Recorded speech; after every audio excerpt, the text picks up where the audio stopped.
Halo, Assalamualaikum warahmatullahi wabarakatuh. Waalaikumsalam warahmatullahi wabarakatuh. Apa kabar semuanya? Sehat? Sehat, Pak. Alhamdulillah sehat ya. Jadi hari ini kelompok 2 yang presentasi modul 6 dan 7.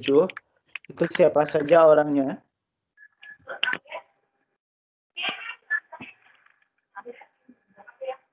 Siapa saja orangnya? Ada Norsiamah ya. Sudah hadir Norsiamah?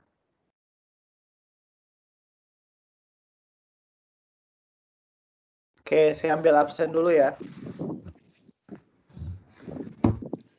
Nurul Hidayah? Tidak ada ya. Neni Suryani? Neni Suryani? Nur Hidayah juga tidak ada ya. Neni Suryani tidak. Dede Fitri Susilawati. Kevin Ade Putra. Hadir, Pak. Oke. Hari Imawan.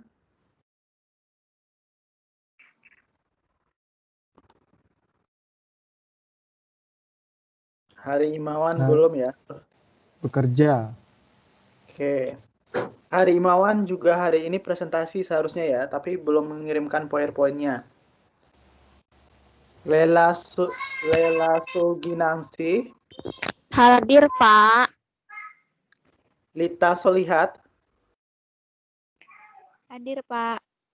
Maryutin. Pak, hadir, Pak. Siti Khadijah. Belum ya. Norsiamah. Nursiamah nggak hadir, Pak. Saya wakilkan, Pak, Neni Suryani. Oke, Neni Suryani yang wakil. Hadir Neni Suryani ya. Ya. Kemana Norsiamah dia? Nggak bisa hadir, Pak. Oke, Pak, maaf itu Dede Fitri hadir, tapi beliau masih bekerja. Mungkin nanti kalau itu agak akhir kayak gitu untuk presentasinya, Pak. Tadi sempat ini ngasih tahu. Makasih. Oke, PowerPoint-nya belum dikirim. Oh, masa belum? Ya udah, Pak, tadi yang pertama Bapak slide pertama itu punya dia. Nah, ini punya dia. Ada Dede dan ada Norsiamah yang sudah ya. Yang 2 orang lagi Hari Imawan belum. Maryutin sudah loh, Pak. Maryutin udah lama kirim ke Bapak loh. Oke, saya lihat dulu ya. Maryutin. Maryutin siapa nama lainnya? Mary Ardita itu, Pak, tuh yang di atas tuh. Mary Ardita. Iya, betul. Tugas sosiologi. Kapan Maryutin ngambil sosiologi di sini? Maaf, Pak. Maaf. Maaf, Pak. Maaf. Tuh kan. Tidak apa ya. Halo, Bapak. Assalamualaikum. Waalaikumsalam. Oke, tinggal berarti Hari Imawan sudah ada kabar untuk PowerPoint-nya atau belum?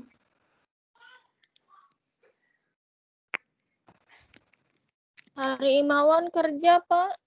Ya kan PowerPoint-nya kan tidak kerja pula ya. Oh iya. Oke, Hari Imawan belum ada ya. Berarti siapa yang baru hadir, yang belum diambil absennya, Siti Khadijah ya. Oke, siapa lagi? Hari Imawan. Nur Aisyah, Bapak. Bapak Siti Khadijah hadir, Bapak. Iya, Nur Aisyah sudah hadir. Iya. Hadir. Iya, Nur Aisyah juga. Nur Aisyah sudah. Nur Siamah diwakilkan. Oke, berarti Dede nanti di akhir ya. Oke, kita minggu ini sudah masuk ke pertemuan 6 ya. Artinya 2 kali lagi kita udah selesai perkuliahan pengantar statistik sosial semester ini. Jangan lupa untuk tugas, komentar, dan pertanyaannya yang belum ya. Karena itu udah dari jauh-jauh hari. Satu lagi tugas apa? rangkumannya jangan lupa dimasukkan paling lambat hari Sabtu besok ya di LMS-nya. Oke, jelas? Jelas tugasnya? Bapak, bukannya tugas itu tugasnya 2 minggu, Pak. Yang Pertemuan 7 ya. tugas 3. Ya kan jaraknya 2 minggu, Pak. Oke, dikumpulkan berarti Sabtu Depan, satu Pak. lagi. Sabtu satu lagi depannya. ya. Sabtu Tanggal depannya lagi. 21 ya. Tanggal 21. Ya, tanggal Iya. 21. Mm-mm. Oke. Siap, Jangan makasih, lupa Pak. ya dikumpulkan tanggal 20 atau 21 saya lupa. Pokoknya hari Sabtunya ya.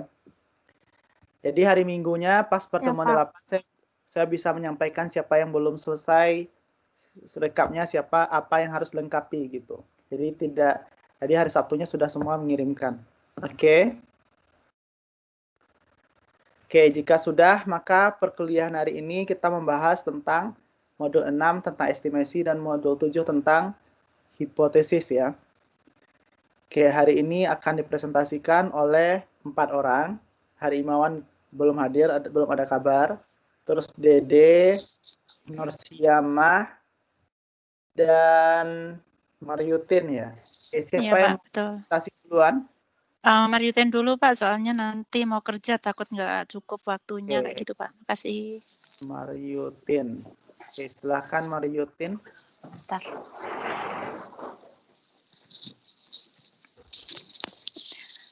Assalamualaikum warahmatullahi wabarakatuh. Waalaikumsalam. Perkenalkan, saya Maryutin. Kali ini saya akan mempresentasikan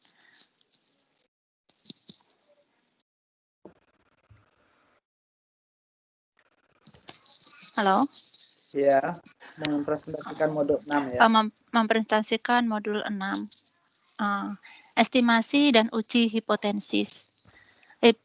Estimasi dan uji hipotesis dilakukan setelah penelitian dan tahap pengambilan suatu kesimpulan. Tujuannya untuk mengetahui bagaimana data yang ada pada sampel bisa menggambarkan keadaan populasi. Dua konsep yang berkaitan dengan inferensia, estimasi atau pendugaan, yaitu menduga keadaan populasi dengan memakai data di tingkat sampel. 2.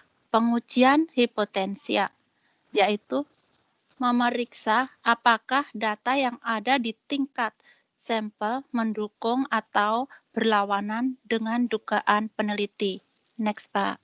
Oke, jadi sebentar ya saya jelaskan.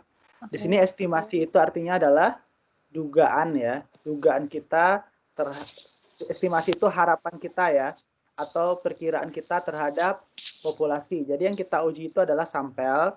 Jadi kita ambil beberapa saja dari populasi. Tujuannya adalah untuk mengetahui, untuk menghemat dana, tidak merusak populasi yang lama-lama kita pelajari di awal ya. Jadi tujuannya itu kita berharap sampel yang kita ambil itu kita harapkan agar bisa mewakili dari populasi. Itu namanya estimasi.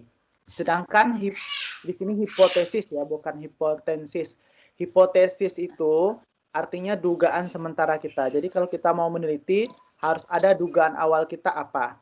Jadi dari sampel yang kita ambil itu nanti bisa mewakili dari hasil untuk populasinya. Misalnya dalam pemilu ya, kita ambil beberapa sampel saja. Apa tujuannya kita mengambil beberapa sampel itu? Yang 1.000 orang kita ambil. Agar bisa mewakili dari populasi yang kita akan ketahui. Jadi kita harapkan sampel yang kita ambil itu bisa mewakili populasi. Oke, kita lanjut. Definisi. Estimasi pendugaan dipakai sebagai dasar untuk melakukan keputusan. Estimasi dalam statistik dikatakan sebagai salah satu cara untuk mengemukakan pernyataan indikatif. Estimasi populasi dibagi dengan populasi data tidak diketahui dan data sampel yang diketahui. Persamaan estimasi dan uji hipotesis yaitu sama-sama mendukung terhadap parameter populasi. Perbedaan estimasi dan uji hipotesis yaitu estimasi pendugaan kenyataan yang ada di tingkat. Uji hipotesis lebih ditujukan untuk membuat suatu pertimbangan tentang perbedaan antara nilai statistik di sampel dengan nilai parameter populasi. Oke, di sini kita lihat ya. Jadi sampel itu yang kita ketahui ya, yang kita punya, yang 1.000 orang tadi yang kita kumpulkan satu-satu untuk menggambarkan populasi. Misalnya itu yang 260 juta itu ya, kan kita tidak ketahui itu saat melakukan statistik. Kita ketahui cuma 1.000 yang kita kumpulkan. Harapan kita sampel itu bisa menggambarkan populasi. Di sini hipotesis ya, bukan hipotensis. Maaf Pak, Oke. typo. Ya. Cara estimasi, yaitu estimator adalah statistik yang digunakan untuk estimasi parameter populasi. Jenis estimasi ada dua, yaitu estimasi titik dan estimasi interval. Oke, jadi di sini estimator tuh ya alat apa? Yang mengukur estimasi kita itu ya. Ada dua jenisnya, estimasi titik dan interval. Oke, bagaimana penjelasannya? Oke, kita lihat. Estimasi titik adalah suatu nilai tunggal yang dihitung berdasarkan pengukuran sampel yang akan dipakai untuk menduga nilai tunggal yang ada di tingkat populasi yang belum diketahui. Estimator yang digunakan adalah mean atau nilai rata-rata, sistem deviasi, dan variansi. Oke, jadi kita lihat ya, estimasi itu ada 3 yang kita gunakan, ada mean atau rata-rata, standar deviasi, dan variansi. Jadi kalau kita lihat ekspektasi, harapan kita terhadap nilai rata-rata itu akan sama dengan mu. Jadi rata-rata sampel yang kita kumpulkan akan menggambarkan rata-rata populasi. Kalau standar deviasi, berarti kalau ekspektasi untuk standar deviasi apa lambangnya untuk sampel? S ya, itu sama dengan standar deviasi untuk standar deviasi untuk populasi yaitu sigma ya. Oke, untuk variansi berarti ekspektasi untuk S kuadrat untuk sampel akan sama dengan sigma kuadrat. Berarti untuk rata-rata untuk variansi populasi. Jadi itu yang 3 ini ya. Maka kita harapkan ekspektasi X bar sama dengan mu, ekspektasi untuk S sama dengan S kuadrat, sigma, ekspektasi untuk S kuadrat sama dengan sigma kuadrat. Oke, kita lanjutkan. Ada pertanyaan sampai di sini? Jika tidak, kita lanjutkan ya. Kita ambil soal contoh. Seorang peneliti melakukan penelitian terhadap 10 orang yang mengikuti tes ujian masuk kursus statika. Ke 100 orang tersebut dibagi menjadi 5 kelompok. Nah, tabelnya di sini, kelima kelompok cenderung menyamai rata-rata yaitu 100 orang peserta populasi. Dengan dugaan rata-rata tingkat populasinya yaitu nilai rata-ratanya 9, 8, 9, 8, dan 6 dibagi 5. Dibagi 5 kelompok, yaitu ada dapat nilai 8. Oke, di sini kita lihat bahwa kalau ada 100 orang yang ikut tes statistika ya, terus ada dibagi menjadi 5 kelompok. Setelah itu kita lihat nilai rata-ratanya dari 20 orang itu ada 9, 8, 9, 8, 6 ya. Oke, dari situ kita lihat untuk juga rata-rata populasi kita itu, maka nilai rata-rata kelompok kita ini 9 tambah 8 tambah 9 tambah 8 tambah 6 kita bagi dengan jumlahnya itu 5 dapat 8. Itu dugaan rata-rata. Estimasi titik terhadap proporsi populasi. Untuk pendugaan yang proporsi populasi tidak diketahui. yaitu dengan Venansi proporsi S kuadrat sama dengan NPK dan standar deviansi proporsi sama S sama dengan kuadrat S2 kuadrat. Yang artinya S kuadrat ada variansi proporsi, N adalah jumlah percobaan atau sampel, P-nya adalah proporsi sampel sukses atau X, Q-nya adalah proporsi sampel gagal atau 1 min P.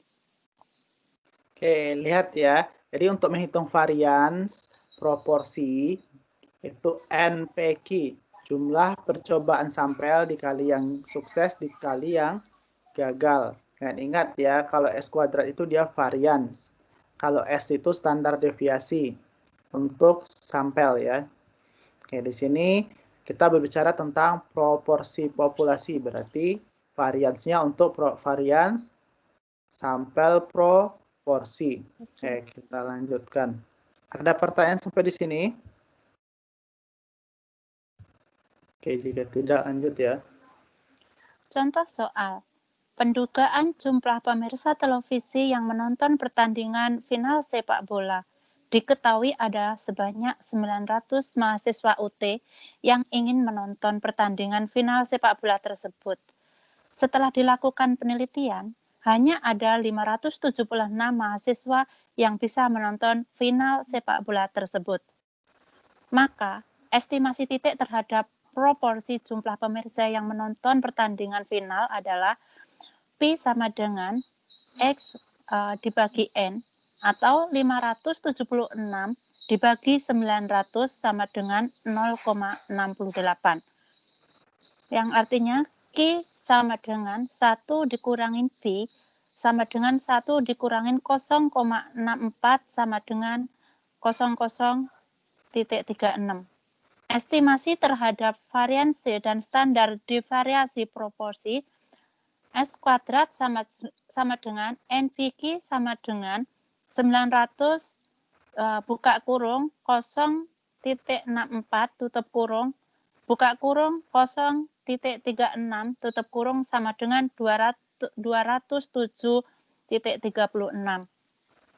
S sama dengan S kuadrat sama dengan 207,36 sama dengan 14,4.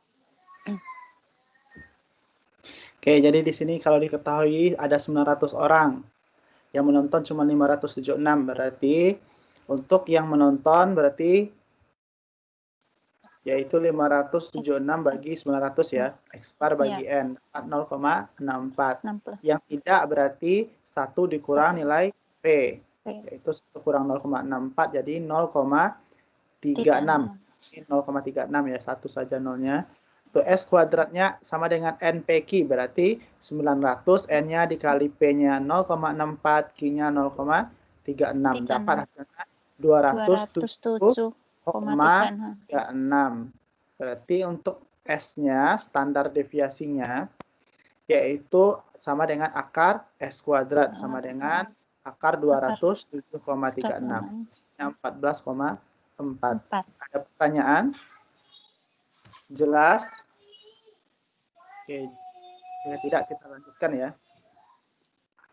Estimasi interval. Estimasi interval adalah suatu estimasi terhadap parameter populasi dengan memakai range interval nilai.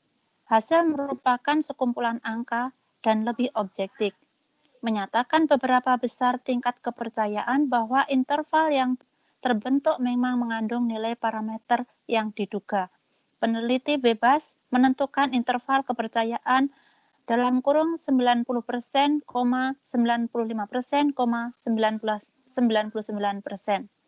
Semakin besar tingkat kepercayaan yang diberikan, semakin tinggi tingkat kepercayaan bahwa parameter populasi yang diestimasi terletak dalam interval yang terbentuk. Namun, penelitian menjadi semakin teliti. Ya, estimasi interval. Jadi estimasi populasi yang memanai rank interval nilainya. Oke, kita lihat contohnya biar lebih paham. Interval kepercayaan dan darah penolakan. Interval kepercayaan 90%, artinya interval mulai dari titik 0 sampai dengan 100, rank sebesar 90. Kemungkinan bahwa parameter populasi, misalnya 50, akan berada pada interval yang berbentuk semakin besar. Interval kepercayaan 95%, yaitu interval yang terbentuk mencapai interval kepercayaan 95%, artinya interval yang terbentuk mengecil antara 25 sampai 70 dengan rank 50. Sedangkan interval kepercayaan 90%, artinya interval semakin mengecil antara 40 sampai 60 dengan rank 20. Semakin kecil atau sempit interval kepercayaan, maka kemungkinan bahwa parameter akan berada pada interval yang akan terbentuk dan akan semakin kecil ranknya atau sempit. Namun ketelitiannya semakin tinggi. Oke. Ada pertanyaan? Assalamualaikum Bapak. Maaf ya Pak. Saya lagi di luar jadi kurang fokus Pak. Nanti kalau Bapak udah upload ke YouTube, saya lihat dulu. Saya lihat ini apa rekamannya. Nanti kalau saya ada yang tidak mengerti, saya tanyakan di line, bisa kan Pak? Boleh, boleh. Oke, makasih Pak. Ya, jadi di sini ya, interval kepercayaan berarti ini tingkat kepercayaannya ya. Semakin tinggi kita percaya, semakin artinya ranknya itu semakin besar intervalnya. Jadi kalau 95% berarti ada 5% yang tidak kita percayai atau tingkat errornya. Kalau di sini 10% tingkat errornya. Kita percaya 90%. Maka ranknya semakin kecil. Oke, kita lanjutkan. Interval kepercayaan dan darah penolakan. Ketelitian bisa dikaitkan dengan alfa darah penolakan. Misalnya, apabila ditetapkan interval kepercayaan sebesar 95%, maka alfa sebesar 5%, yaitu artinya 100% dikurangin 95%. Yang artinya bahwa diberikan toleransi untuk melakukan kesalahan sebanyak 5 kali dalam 100 kali percobaan. Interval kepercayaan 90% berarti alfa 10%. Diberikan toleransi untuk melakukan kesalahan sebanyak 10 kali dari 100 kali percobaan itu tadi. Maka interval kepercayaan 95% akan lebih teliti dibanding interval 90%, yaitu alfa titik 0,10. Oke, itu ya. Kalau ada 100 sampel kita, kalau tingkat kepercayaannya 95%, artinya ada 5% yang tingkat errornya, berarti ada 5 kali percobaan salah, boleh ya. Kalau kita misalnya dalam kesehatan, ada 250 juta penduduk Indonesia ya. Jadi kalau 5% boleh gagal dalam operasi, berarti berapa jumlah yang gagal kira-kira? 250. Berarti 5% dari 250 juta. Itu banyak ya. Jadi banyak juga yang bakal gagal dalam operasi. Oke, kita lihat selanjutnya. Distribusi sampling adalah sejumlah nilai yang didapatkan dari hasil sejumlah pengamatan atau sampel yang menggambarkan penyebaran dan pemusatan data di tingkat populasi. Dalam distribusi sampling, standar deviasi disebut sebagai standard error dan sangat dipengaruhi oleh besar kecilnya sampel.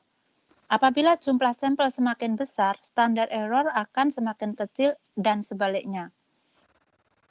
Oke, jadi ingat ya, kalau semakin besar sampel yang kita ambil, maka errornya semakin kecil ya. Apalagi kalau kita ambil semua populasinya, maka errornya makin tidak ada malah ya. Karena yang error itu kita tujuan mengambil sampel itu untuk menggambarkan populasi. Jadi semakin banyak sampel yang kita ambil, maka tingkat error dari data yang kita punya semakin kecil ya. Kecil. Terus rumus standar error itu atau sigma X bar sama dengan sigma dibagi akar N ya. Sigma X bar sama dengan sigma dibagi akar N. Standar ini standar deviasi populasi dibagi akar dari sampelnya, jumlah sampel. Oke, kita lanjutkan. Contoh Oke. soal. Seorang peneliti yang sedang melakukan penelitian di desa Tagelarang, dari hasil penelitian menemukan bahwa rata-rata usia penduduk di desa tersebut adalah 36,3 tahun. Dengan standar deviasi sebesar 13,3 yang didapatkan dengan menggunakan sampel sebanyak 120 orang. Sedang keseluruhan penduduk populasi sebesar 400 orang. Jadi, diketahui X sama dengan 36,3 dibagi N-nya sama dengan 120 dibagi apa bacanya Pak? Lupa. Oke. Jadi kita lihat di sini ya. Untuk mencari nilai new itu akan besar dari X bar dikurang Z alfa dibagi 2 dikali sigma per akar N. Dan kecil dari X bar ditambah Z alfa per 2 dikali sigma per akar N. Semuanya diketahui soal. Kita baca rata-rata usia penduduk 36,3 ini rata-rata ya. Standar deviasi berarti standar deviasi itu lambangnya sigma ya untuk populasi 13,3. Terus sampel sebanyak 120 berarti N-nya 120. Oke, populasi sebesar 400 berarti apa itu 400? N besar ya.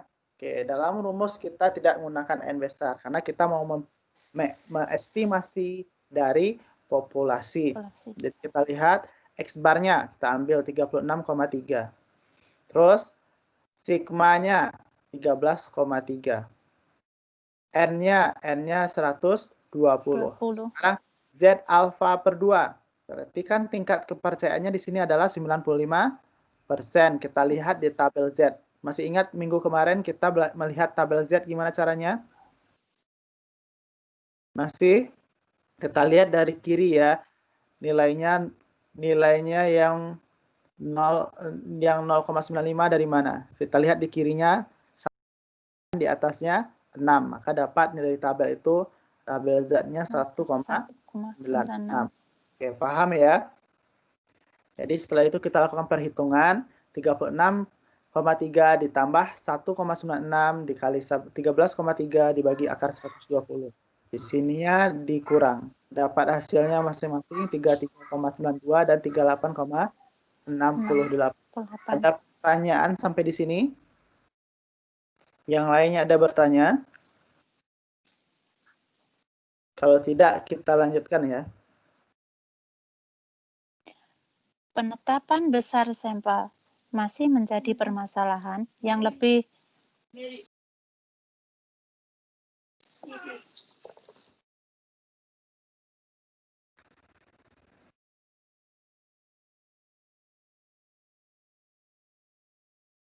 Silakan lanjutkan. Masih menjadi permasalahan yang lebih penting adalah menetapkan besaran sampel sebesar mungkin dengan faktor-faktor seperti tingkat kepercayaan, heterogenitas populasi, faktor teknis seperti tenaga pengumpulan data dari sumber daya, waktu, dan dana. Oke, seperti yang kita bahas tadi ya, semakin banyak sampel yang kita ambil, semakin bagus. Dan itu akan mengakibatkan terhadap faktor ya. Apa faktornya? Semakin banyaknya data kita ambil, sampel kita ambil, maka tingkat kepercayaannya semakin besar. Semakin tinggi ya. Dan semakin banyak sampel yang kita ambil, maka heterogenitas populasinya semakin banyak juga ya. Karena semakin banyak sampel, semakin bervariasi dia. heterogen itu semakin banyak variasinya. Jadi terus juga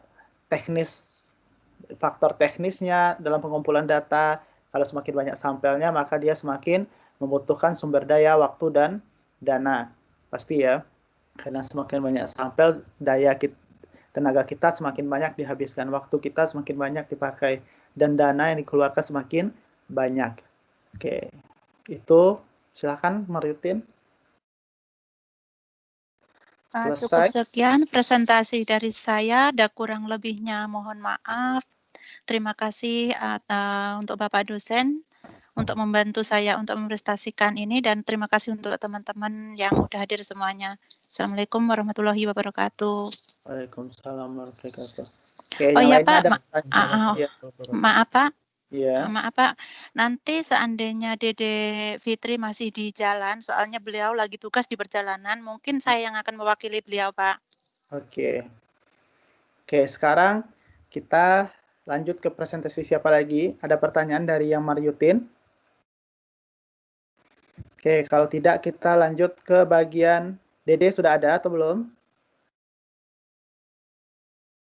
Mau bagian Dede dulu Ada atau Pak, tapi sayanya di sininya rame Pak, lagi di luar, bagaimana ya Pak ya? Apa Maunya diwakilkan apa gimana gitu Pak? Maunya bagaimana? Mau diwakilkan atau presentasi sendiri? Kalau presentasi sendiri mungkin di sini agak rame ya Pak ya, nggak apa-apa. Tidak apa ya? Baik. Oke. Oke, sen tusuma isyasei. Oke ya. Assalamualaikum warahmatullahi wabarakatuh. Waalaikumsalam warahmatullahi wabarakatuh. Hari ini saya diberi kesempatan untuk mempresentasikan pengantar statistik sosial modul 6 bagian 2 tentang elemen uji hipotesis. Pertama, kita merumuskan hipotesis nul dan hipotesis alternatif, lalu memilih uji statistik yang statistik yang sesuai, lalu menentukan taraf signifikasi alfa, lalu melakukan perhitungan, dan yang terakhir mengambil keputusan atau kesimpulan.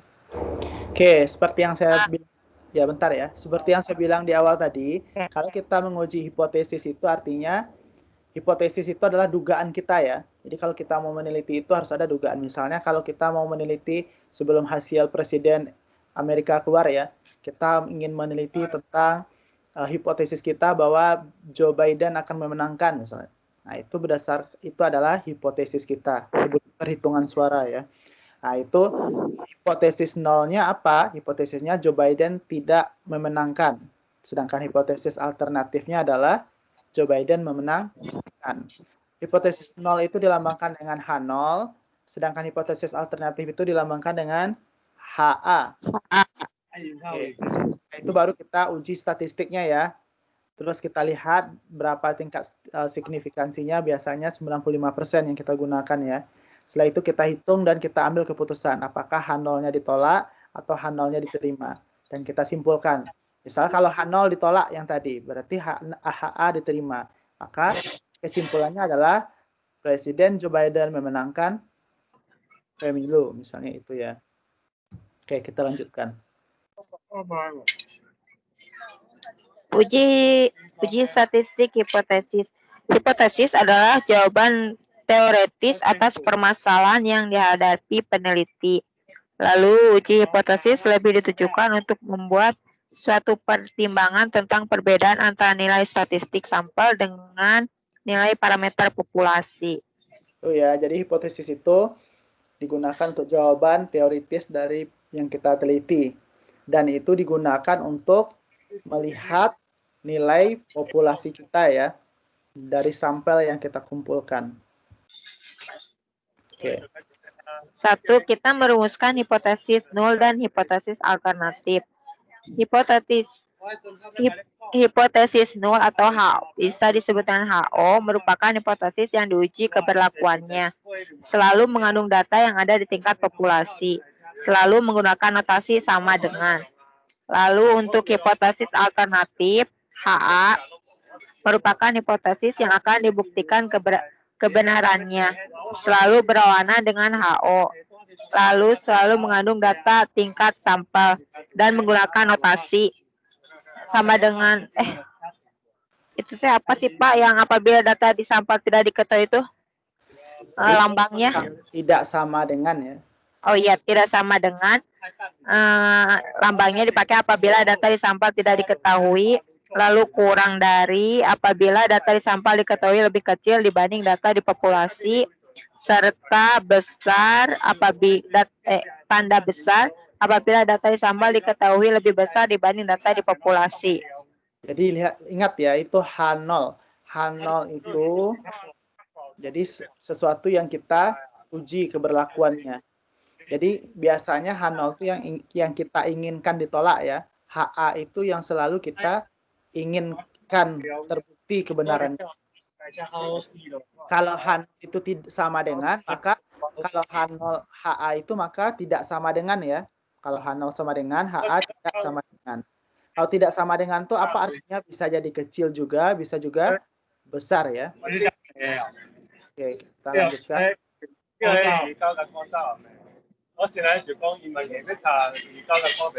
Dua, memilih uji. Ada pertanyaan?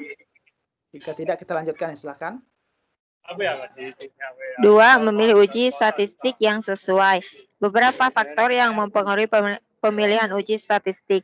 1. Tingkat pengukuran, skala dari variabel penelitian, lalu jumlah sampel, lalu keberadaan variabel independen dan variabel dependen, lalu hipotesis H0 merupakan hipotesis yang akan diuji keberlakuannya. Jadi yang mempengaruhi ya dari uji statistik kita itu adalah tingkat pengukuran kita, sampel yang kita ambil jumlahnya, keberadaan variabel ya. Jadi variabel independen dan dependennya serta H0 yang kita uji. Oke, silahkan lanjutkan. Ini ada contoh tabel untuk uji statistik untuk satu sampel Pak yang 6.3. Tingkat pengukuran skalanya nominal atau ordinal. Di uji statistiknya bisa memakai uji test jet untuk proporsi binomial, square, lalu range test. Lalu yang interval atau rasionya bisa dengan uji statistik test jet untuk rata-rata bila standar deviasi populasi diketahui. Lalu tes T-nya untuk rata-rata bila standar deviasi populasi tidak diketahui. Lalu tabel selanjutnya, uji statistik 2 sampel independen. Yang tingkat pengukuran skalanya nominal bisa diuji statistik dengan chi-square untuk independen, lalu test jet untuk proporsi binomial. Lalu yang ordinal dengan uji statistik apa sih Pak? Nggak kelihatan aku. Wilcoxon, lalu mean Whitney, lalu yang interval atau rasio dengan tes T. Jadi di sini ya, untuk melakukan uji statistik itu, jika yang biasa kita gunakan adalah tes Z dan tes T ya. Tes Z itu untuk jika populasi diketahui ya. Kalau tes T itu jika yang diketahui adalah sampel ya. Atau populasinya tidak diketahui. Terus ada lagi tes chi-square atau run test. Sedangkan untuk 2 sampel, itu kalau 2 sampel itu yang tidak sama dengan tandanya ya. Kalau tidak sama dengan itu kan bisa besar, bisa kecil, maka 2 sampel. Kalau yang 1 sampel itu artinya dia menggunakan langsung hipotesis alternatifnya besar saja atau kecil saja, salah satu. Baik dengan 1 sampel. Lalu yang 2 sampel itu kita menggunakan chi-square, tes Z, ada uji non-parametrik. Nah, itu ada Wilcoxon, mean Whitney, dan tes T itu termasuk ke parametrik. Oke, ada pertanyaan? Jadi tes T, tes Z itu sama chi-square masuk ke dalam parametrik, sedangkan Wilcoxon termasuk ke non-parametrik.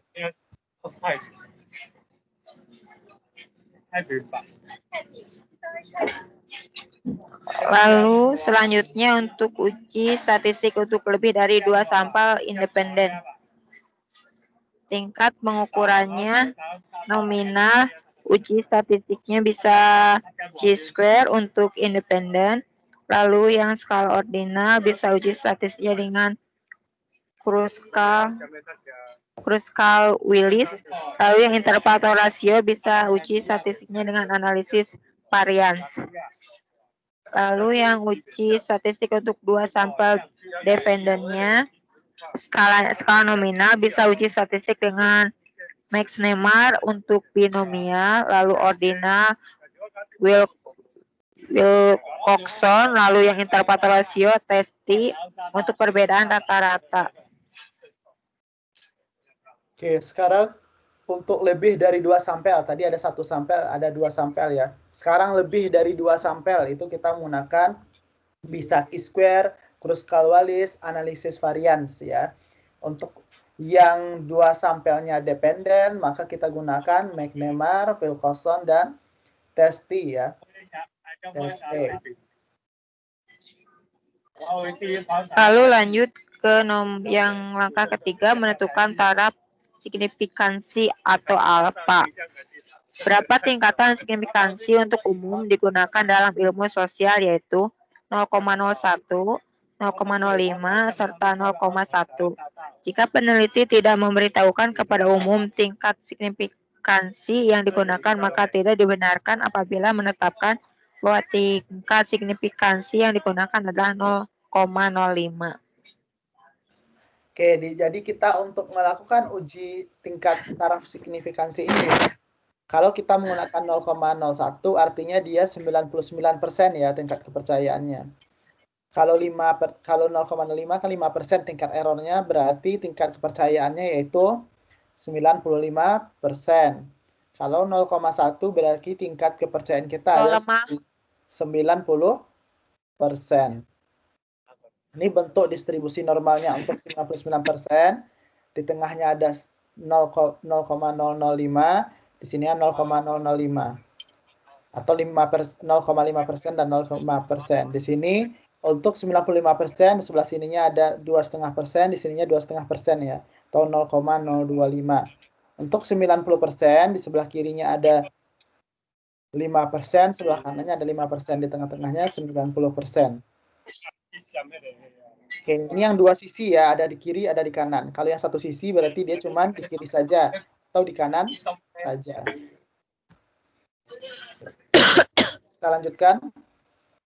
Ya, Pak. Maka yang keempat adalah melakukan perhitungan. Rumus tes dibacanya itu gimana, Pak? Oke, rumus tes Z sama dengan X bar dikurang X mu bar. dibagi sigma per akar N. Diketahui mu-nya sama mu-nya 35, lalu itunya apa sih, Pak? sigma.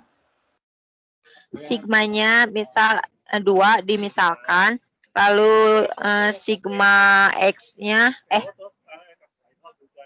X barnya 32, N-nya 10.000, lalu itunya apa sih, Pak? Alfa. Saya nggak mau modul, Pak. Alfa. 0,05. Dilihat dari tabel Z nilainya adalah 1,96. Maka 32 dikurangi 35 dibagi 2 per akar 10.000 sama dengan minus 3 per 0,02 sama dengan minus 150. Jadi alfa itu artinya tingkat kepercayaan ya. Jadi tingkat kepercayaan yang kita gunakan di soal ini adalah 95% ya. Maka tingkat errornya 0,05. Jadi alfa itu tingkat errornya. Jadi kalau diketahui semua di soal, kita tinggal masukkan ke rumus ya. X barnya 32, mu-nya 35. 32 kurang 35 dibagi sigma. Sigmanya itu 2 dibagi akar N-nya yaitu 10.000. Dapat hasilnya min 150. Oke, ada pertanyaan? Yang lainnya ada pertanyaan? Oke, jika tidak kita lanjutkan ya.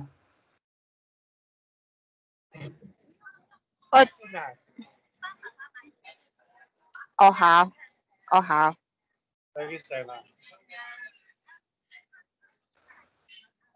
Sen trai có chuyên mà. Oh. Oh, maaf Pak. Iya. Yang kelima, mengambil keputusan atau kesimpulan. Keputusan menolak H0 atau menerima H0. Kita akan menolak H0 apabila nilai Z hitung hasil perhitungan lebih dari atau sama dengan nilai Z alfa, atau apabila nilai Z hitung hasil perhitungan itu kurang dari atau dengan nilai Z alfa, min Z alfa. Dari gambar di atas kita dapat simpulkan bahwa kita menolak H0 karena nilai Z hitung kurang dari 150, kurang dari nilai Z alfa yang Z alfanya itu min 1,96, sedangkan H0-nya itu min 150. Jadi kita menolak H0. Gitu, Pak. Oke, kita lihat ya bahwa di sini Z hitung kita itu adalah min 150 ya. Sedangkan Z tabel kita itu min 1,96. Ini yang dari tabel. Maka nilai min 150 itu termasuk ke dalam daerah ini ya. Daerah kecil dari min 1,96. Artinya dia menolak H0. Kalau dia letaknya di sini berarti dia menerima H0. Hah? Jadi dia menolak H0 ya. Oh. Oke. Cek saya itu. Kalau misalnya kita dapat hasilnya misalnya 0,3 berarti letaknya di sini ya. Jadi dia terima H0. Oke, kita lanjutkan.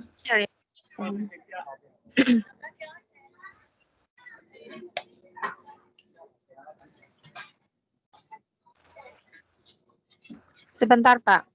Oke. Yang lainnya ada pertanyaan tidak sampai di sini? Belum ada, Pak. Oke. Jika tidak, kita lanjutkan ya. Di sini ada tingkat kesalahan ya. Jadi kalau kita uji H0 atau hipotesis kita tadi itu, jadi kalau hipotesis kita uji itu kan kemungkinan ada salah ya. Jadi kalau tingkat errornya kesalahnya itu kapan terjadinya? Jika kita menolak yang benar ya. Kalau kita menolak yang benar itu kesalahan tipe 1 atau galat 1 namanya. Terus kalau kita menerima yang salah, maka itu termasuk ke kesalahan yang 2. Kalau kita menerima yang benar itu tepat ya. Kalau kita menolak yang salah itu juga tepat. Maka yang kesalahan tipe 1 itu menolak yang benar, yang kesalahan tipe 2 itu menerima yang salah atau bahasanya galat 1 dan galat 2. Oke, ada pertanyaan untuk slide ini? Jelas? Oke, kalau jelas kita lanjutkan. Kan, Dede? Lanjut ke uji statistik satu sisi dan 2 sisi. Yang pertama adalah uji statistik satu sisi. Apabila kita memakai notasi lebih besar, maka kita akan menggambarkan daerah penolakan di sebelah kanan. Jadi sebelah kanan tuh. Jadi sini ya, kalau kita menguji statistik satu sisi, berarti tandanya kecil saja atau besar saja ya. Salah satu, kalau kecil saja. Berarti kalau seperti ini distribusi normal, kalau dia berada di daerah alfa ini, berarti dia H0 ditolak. Kalau berada di sini nilainya berarti H0 diterima. Nilai alfa ini kita lihat dari tabel Z ya. Kalau 95% tadi itu nilainya min 1,96. Kalau di sini nilainya 1,96. Kalau di sini min 1,96, sini 1,96. Untuk alfanya 95% ya. Tingkat kepercayaannya atau 0,05. Di sini kalau untuk besar, kalau dia berada di daerah alfa, nilainya misalnya 2 misalnya. Berarti kan lebih dari 196 ya, masuk daerah alfa, berarti tolak H0. Kalau dia di sini 1,5 misalnya, berarti kecil dari 1,96, berarti dia terima H0. Itu untuk uji satu sisi. Oke, kita lanjutkan.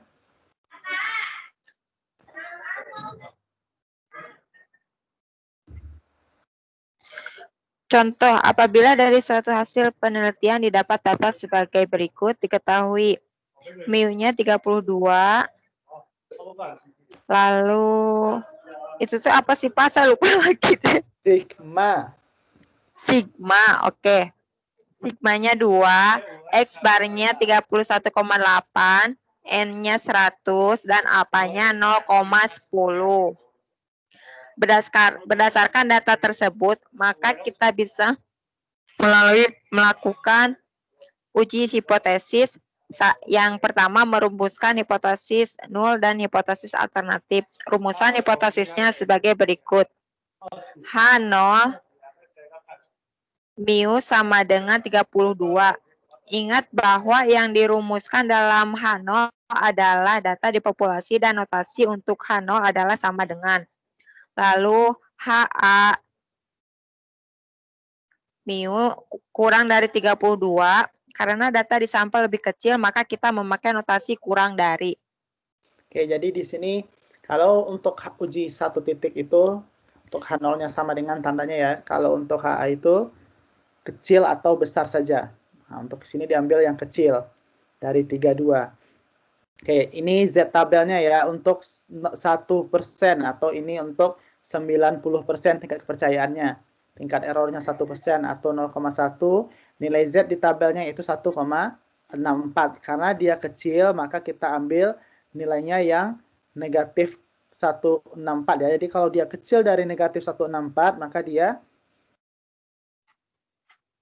tolak H0 ya. Kalau besar dari min 1,64, dia terima H0. Terus kita hitung, kita masukkan ini semuanya udah diketahui. Tinggal masukkan ke rumus. Oke, lanjutkan. Yang kedua, memilih uji statistik yang sesuai. Oleh karena itu, diketahui bahwa data yang ada adalah skala rasio dan uji yang dilakukan adalah uji hipotesis untuk untuk satu sampel serta standar deviasi populasi diketahui, maka kita akan menggunakan tes Z.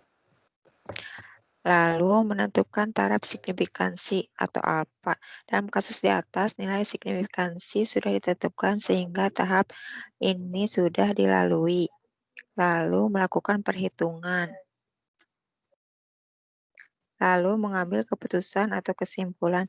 Setelah hasil perhitungan kita dapat mengambil kesimpulan bahwa H0 diterima karena nilai Z hitung minus 1 besar dari Z alpha min 1,664. Dengan demikian keyakinan bahwa rata-rata di populasi adalah 32 tepat. Oke, di sini kita lihat ya. Setelah kita masukkan ke rumus ya. Z itu X bar kurang mu dibagi sigma bagi akar N. X barnya tadi soal 31,8, mu-nya itu 32, dan N-nya itu sampelnya 100. Setelah kita lakukan perhitungan dapat hasilnya min 1. Tadi di Z tabelnya itu min 1,64 ya. Dan hasil yang kita peroleh 1, berarti berada di sebelah kanannya ya. Kalau dia berada di sebelah kanan artinya dia terima H0. Sebelah sini berarti tolak H0. Jadi kita dapat kesimpulannya bahwa H0 diterima. Jadi rata-rata, balik ya kesimpulannya rata-rata di populasi adalah 32,4 ya. Sama dengan 32. Oke, ada pertanyaan sampai di sini? Ada pertanyaan? Oke, kalau tidak kita lanjutkan ya.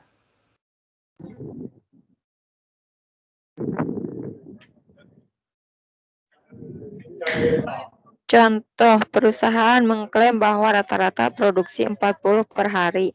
Selama 30 hari dilakukan uji coba mesin baru dan ternyata hasilnya rata-rata bisa diproduksi 50 produk per hari dengan standar deviasi 10. Buktikanlah apabila mesin baru tersebut memang memiliki keunggulan bila dilakukan dengan pengujian alfa 0,05.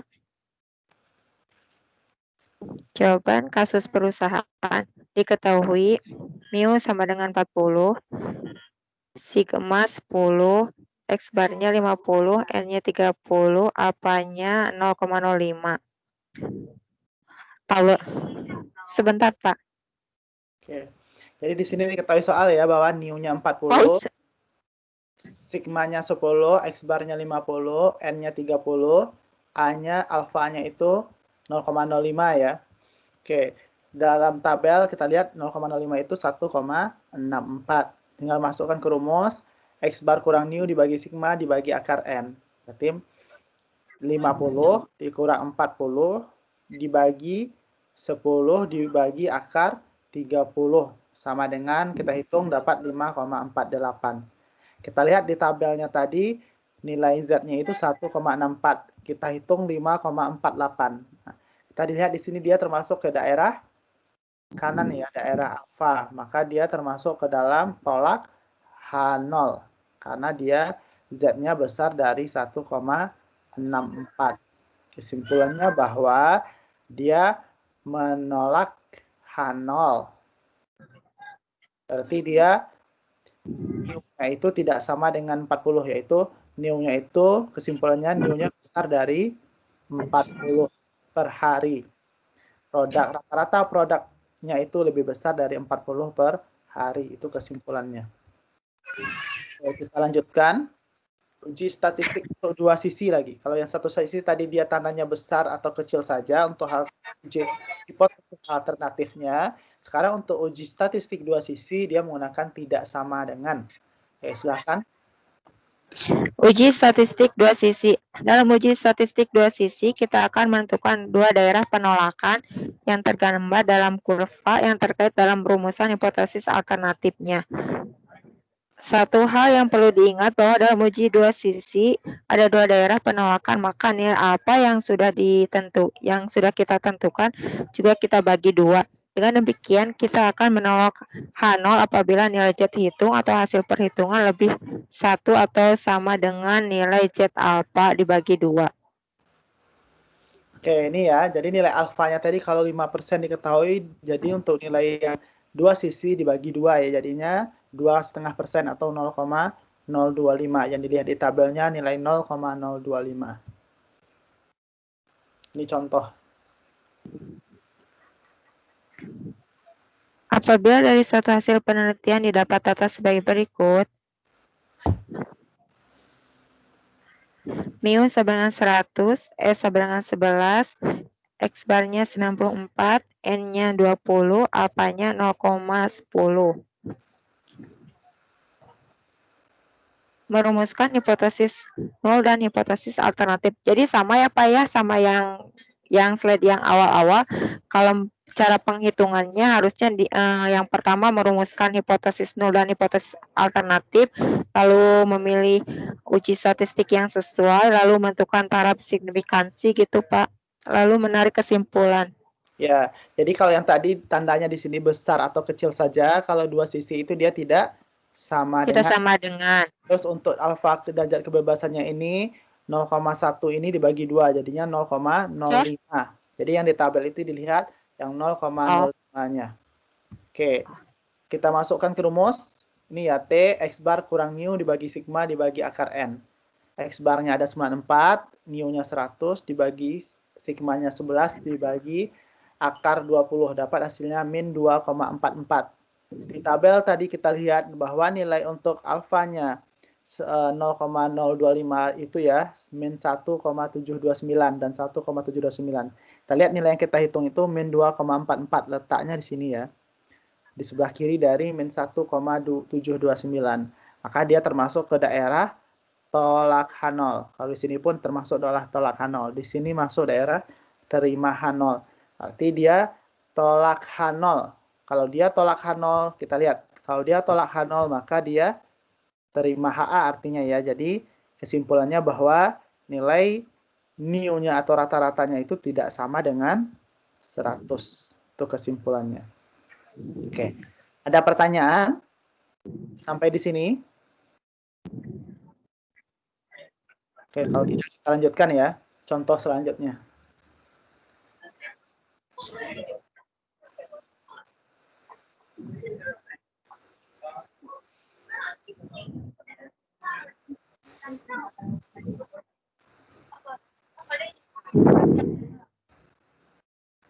Dede?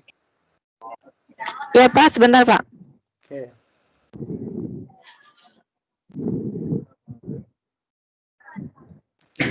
Oke, Pak.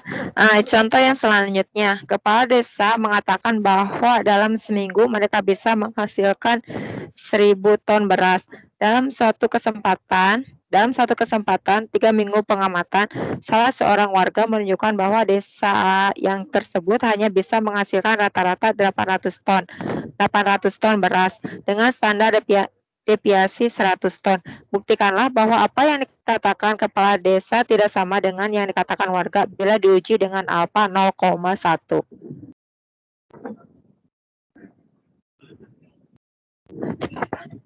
Oke, di sini kita lihat ya. Soalnya mu-nya 1000, sigma-nya 100, X-bar-nya 800, N-nya 3, dan alfanya 0,1. Karena dia dua sisi dibagi ya, 2, alfanya jadinya 0,05. Di tabel kita lihat nilainya 2,92 untuk nilainya. Kita masukkan ke dalam rumus, X bar kurang mu dibagi sigma dibagi akar N. Jadi 800 dikurang 1000 bagi 100 bagi akar 3, hasilnya min 3,46. Itu terletak di daerah sebelah kiri dari min 2,92. Artinya dia tetap termasuk ke daerah tolak H0. Kesimpulannya dia bahwa kalau tolak H0 berarti dia terima HA. Mu-nya itu tidak sama dengan 100. Oke, ada pertanyaan sampai di sini? Oke, kalau tidak kita lanjutkan. Tadi udah satu sisi, udah dua sisi. Sekarang uji satu sisi dan dua sisi untuk proporsinya lagi. Silahkan. Uji satu sisi dan dua sisi untuk proporsi. Pak Wise. Jadi nubruk orang saya, Pak. Ampun. Bentar, Pak. Pada prinsipnya, baik uji hipotesis untuk rata-rata maupun uji hipotesis untuk proporsi memiliki kesamaan hal. Perbedaannya ada pada rumus yang digunakannya. Contoh, apabila berdasar data diketahui bahwa 80% mahasiswa UT yang meregistrasi pada tahun 2015.1 di Pondok Cabe adalah pekerja. Untuk membuktikan kebenaran pada data tersebut, dilakukan penelitian terhadap 75 calon mahasiswa yang dipilih secara acak. Dari hasil penelitian ternyata terdapat data bahwa 32 mahasiswa yang bekerja dari kasus di atas, maka kita akan melakukan uji hipotesis sebagai berikut.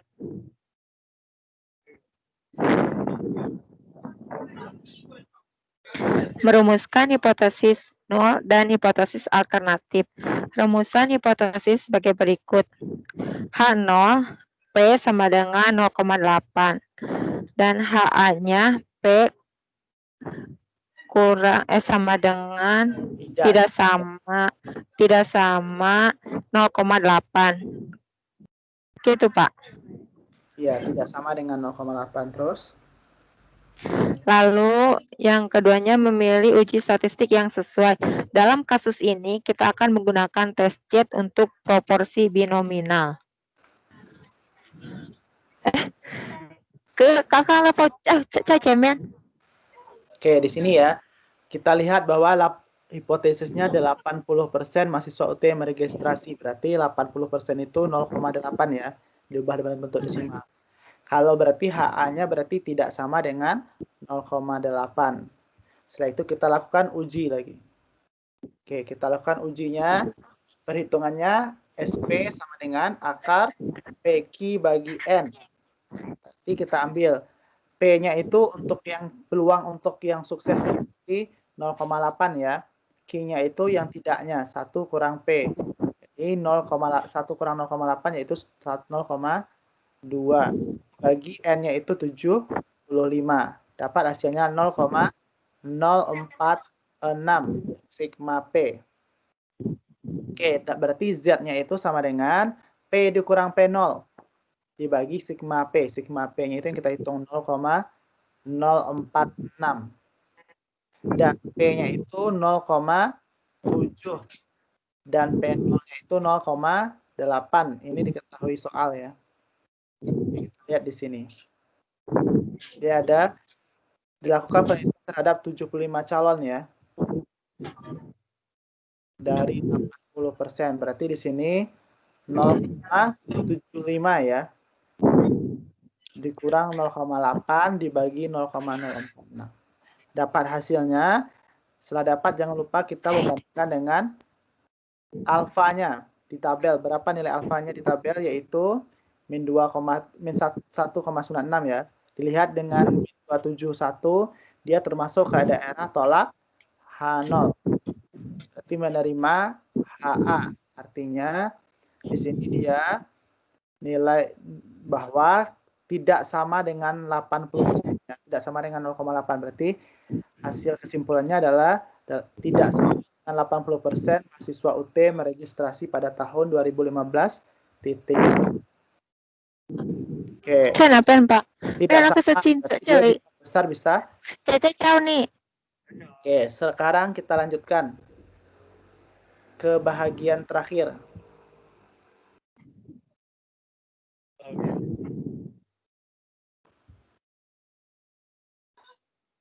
Oke, Dede, terakhir Dede. Yang tes normatif, Pak. Ya. Yang nomor 1, notasi untuk standar error proporsi adalah Oke, standar error untuk proporsi. Yang mana? sebentar, Pak.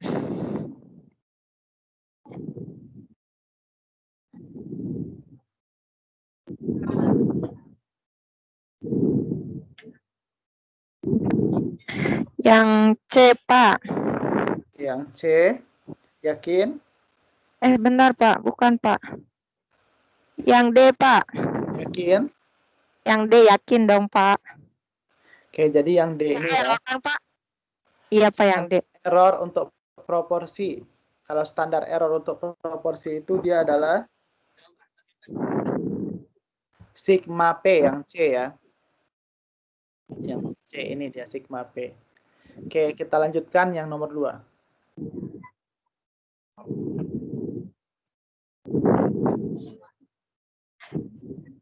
Apabila diketahui PO-nya 0,8 dan N-nya 50, maka standar error proporsinya adalah standar error proporsinya berarti sigma P-nya ya. Yaitu nilainya itu adalah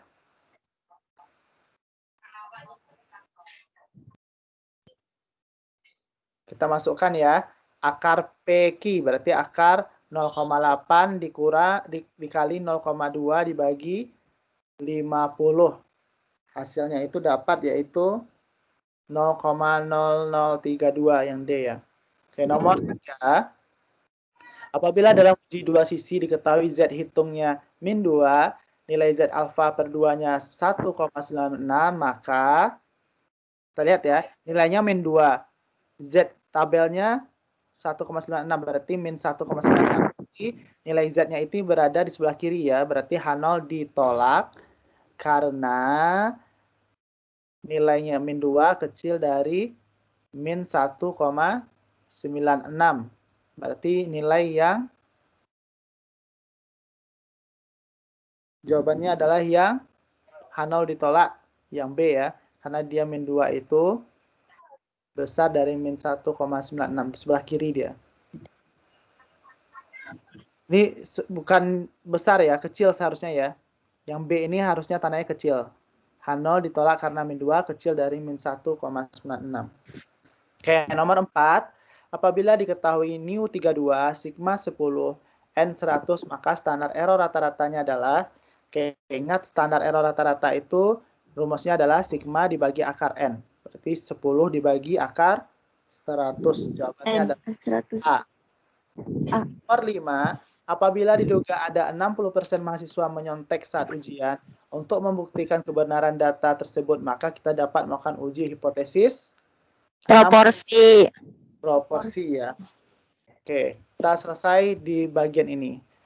Ada pertanyaan sampai di sini? Yang lainnya ada pertanyaan? Oke, jika tidak, kita lanjutkan ke bagian selanjutnya. Bagian Nursiamah. Oke, diwakilkan oleh Neni ya. Silahkan Neni. Ya, Pada uji satu sampel kali ini beberapa pertanyaan yang ingin kita jawab adalah: satu, apakah penarikan sampel yang kita lakukan berasal dari suatu populasi dengan distribusi yang telah ditentukan? Atau dua, dapatkan diketahui apakah ada perbedaan yang signifikan pada ukuran pemusatan antara sampel dengan populasi? Atau tiga, antara frekuensi hasil pengamatan dengan frekuensi yang diharapkan, atau empat, antara proporsi hasil pengamatan dengan proporsi yang diharapkan. Uji ini dikenal dengan istilah goodness of fit. Salah satu jenis dari uji goodness of fit adalah chi-square dengan notasi x kuadrat. Oke, jadi uji chi-square ini termasuk non-parametrik. Jadi kalau uji non-parametrik ini, apa artinya? Non-parametrik itu dia tidak mempertimbangkan normalitas ya. Oke, jadi kita lihat di sini bagaimana caranya. Nih contohnya sekarang. A. Chi-square of goodness of fit. Chi-square digunakan untuk variabel berskala nominal dengan jumlah sampel besar. Rumus yang digunakan pada penguji ini adalah x kuadrat sama dengan E dalam kurung O bacanya Pak ini. O minus E akar 2 per E. Sigma x kuadrat sama dengan sigma O kurang E dikuadratkan dibagi E. Oke. Keterangan O adalah observed value frekuensi hasil pengamatan. E adalah expected value frekuensi harapan. Nilai E diperoleh dengan cara membagi seluruh jumlah pengamatan dengan banyaknya kategori yang ada dalam variabel yang akan diteliti. Oke, jadi O itu adalah observed value. Itu adalah nilai yang diobservasi ya. Sedangkan E itu adalah expected value, artinya nilai harapan. Jadi berarti kita mencarinya nilai dari yang kita amati dikurang dengan nilai harapan dibagi nilai harapan ya. Oke, contohnya kita lihat. Oke, silakan.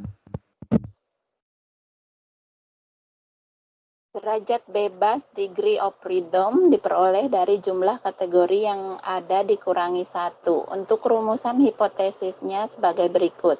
HO adalah frekuensi kategori 1 sama dengan frekuensi kategori 2 sama dengan frekuensi kategori N sama dengan 1 per jumlah kategori yang ada. HA adalah frekuensi kategori 1 tidak sama dengan frekuensi kategori 2, tidak sama dengan frekuensi kategori N, tidak sama dengan 1 per jumlah kategori yang ada. Atau jika yang digunakan adalah proporsi, maka rumusan hipotesisnya adalah HO adalah proporsi kategori 1 sama dengan proporsi kategori 2 sama dengan proporsi kategori N sama dengan 1 per jumlah kategori yang ada. HA adalah proporsi kategori 1 tidak sama dengan proporsi kategori 2, tidak sama dengan proporsi kategori N, tidak sama dengan 1 per jumlah kategori yang ada. Oke, di sini kita lihat bahwa untuk degree of freedom atau derajat kebebasan itu N dikurang 1 ya. Oke, kita lanjutkan.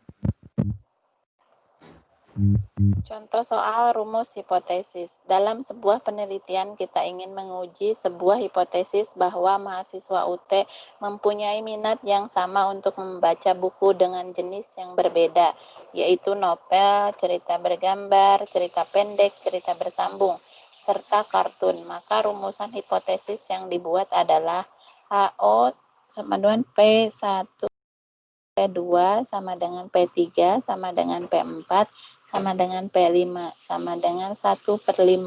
HA-nya P1 sama dengan P2. Gimana Pak ini bacanya? Tidak sama dengan. P2 sama dengan? Tidak sama dengan. P3. Tidak sama dengan P3. Tidak sama dengan P4. Tidak sama dengan P5. tidak sama dengan 1/5. Oke, di sini kita lihat kalau ada hipotesisnya P1 sama dengan P2 sama dengan P3 sama dengan P4 sama dengan P5 dengan nilainya 1/5, maka HA-nya tidak sama dengan 1/5. Oke, kita lanjutkan. Contoh soal kedua, dari suatu penelitian diketahui bahwa jenis pekerjaan yang dimiliki mahasiswa UT antara lain pedagang 20 orang, guru 25 orang, pegawai negeri 25 orang, yang tidak bekerja 5 orang, dan pegawai swasta 20 orang. Lakukanlah uji hipotesis dengan alfa 0,05. Jawabannya, untuk kasus mengenai variasi pekerjaan mahasiswa UT, nilainya E-nya adalah 120 dibagi 5 sama dengan 24.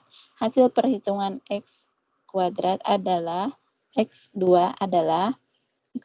sama dengan 20 dikurangi 24 kuadrat per 24 ditambah 50 per 24 2 per 4, 25 dikurangi 24, 2 per 24 plus 5 dikurangi 24, 2 per 24 plus 40 dikurangi 24, 2 per 24.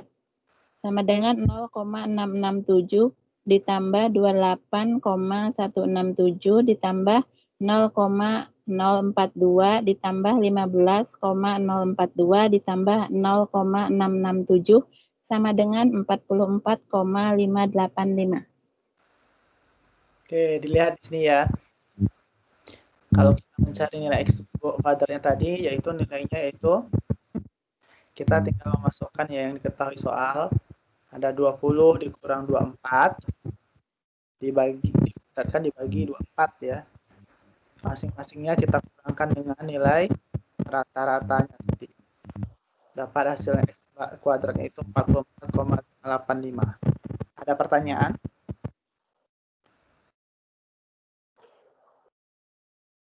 Ada pertanyaan? Kalau tidak kita lanjutkan ya. Alfa 0,05 dengan derajat bebas adalah 5 dikurangi 1 sama dengan 4.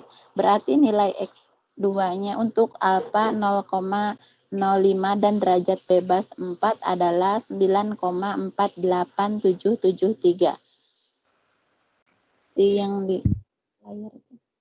Di sini kita lihat dengan derajat karena diketahui 5 ya, dengan berarti derajat kebebasannya 4. Kita lihat di tabel Q kuadrat. Jadi di tabel Q kuadratnya itu ada di modul halaman 9.30 ya. Nah, jadi di situ kita lihat bahwa nilainya dengan derajat kebebasan 4 untuk 5% berarti 0,95. Nilainya itu adalah 0,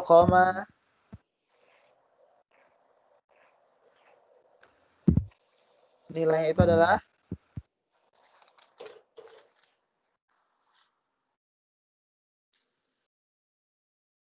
0,71072 ya. Di tabel Q kuadrat 9.30. Setelah itu kita bandingkan dengan nilai Z-nya 9,49. Dengan nilai hitung kita tadi, berapa nilai hitung kita tadi? 44,584 ya. Dia itu termasuk daerah yang besar dari itu. Berarti dia tolak H0. Oke, kita lanjutkan. Uji goodness of fit binominal. Uji binominal digunakan jika skala variabelnya adalah nominal dengan jumlah sampel yang kecil. Rumus yang digunakannya adalah PXN. Aduh, gimana bacanya, Pak? Yaitu kombinasi N besar dan N kecil dikali P pangkat X dikali Q pangkat N kurang X. Di mana kombinasi N dan N itu N faktorial dibagi X faktorial dikali N kurang X faktorial. Ini kombinasi ya. Oke, kita lanjutkan. Keterangan dari rumus, keterangannya P sama dengan proporsi yang diharapkan untuk salah satu kategori. Q sama dengan P dikurangi 1. Rumusan hipotesis HO sama dengan PL sama dengan P2, HA sama dengan PL tidak sama dengan P2 untuk pengujian satu arah. H2 sama dengan P lebih besar dari P2 atau H2 sama dengan PL lebih kecil dari P2 untuk pengujian dua arah ini. Oke, kita lihat di sini untuk proporsi itu P itu yang untuk yang diharapkan ya, Q itu adalah yang tidak diharapkan, nanti yang gagalnya. Q itu sama dengan 1 dikurang P ya. H0-nya jika P1 proporsi 1 sama dengan proporsi 2, maka HA-nya itu proporsi 1 tidak sama dengan proporsi 2. Kalau tidak sama itu bisa mungkin besar atau kecil. Ini kita lakukan uji dua arah. Ini contoh soalnya, silakan. Contoh soal, seorang kepala pengendali mutu penerbitan modul menyatakan bahwa tingkat kesalahan dalam percetakan modul hanya 10%. Tiap 10 modul, 1 diantaranya salah. Setelah diadakan penelitian terhadap 50 modul, ternyata 12 diantaranya mengalami kesalahan cetak.